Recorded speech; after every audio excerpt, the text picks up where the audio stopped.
Assalaamu calaykum waraxmatullaahi wabarakaatu. Asxaabteena ku xidhan channelkeena hoyga bulshada kusoo dhawaada mowduuceena maanta.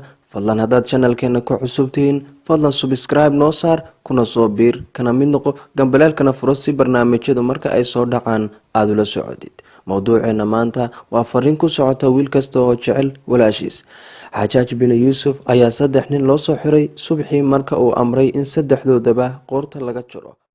ayuu arkay gabar Ilaahay qurux ku manaystay oo dhulka isku garaacaysa. Markaas ayuu weydiiyay waxa ku dhacay gabadha, waxayna ugu jawaabtay 3 nin ee aad gowrici rabto, mid waa ninkayga, midna waa walaalkay, midna waa wiilkayga. Xajaaj ayaa intuu yaabay waxa uu yiri 3 nin mid ka dooro.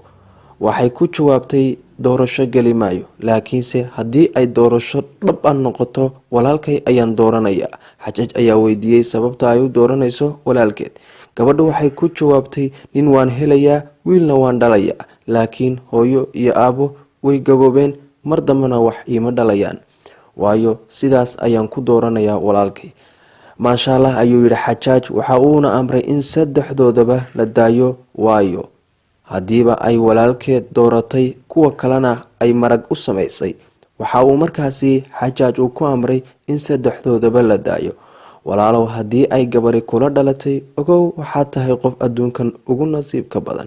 xiriirkana u hagaaji, kana dhowr xumaanta gabdhaha guud ahaantoodba.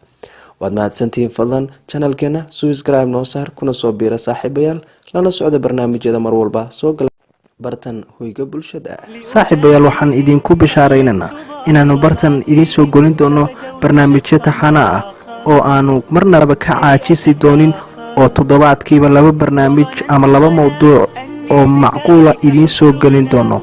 fadlan haddii aad channelkeena hore aadan ugu jirin, fadlan subscribe noo saar kuna soo biir kana mid noqo asxaabta ku xidhan channelka hoyga bulshada. waxaana idin leenahay saaxiib dhow la noqda channelka hoyga bulshada oo macluumaad cajiiba aad ka heli doontaan, dhacdooyin iyo sidoo kale waxyaabo degdeg ah oo caalamkan aanu ku noolnahay ka dhaca. waad mahadsantihiin asxaabta qaaliga ah. تماما هدانا فقناعتي تكفيني ذاك يقيني.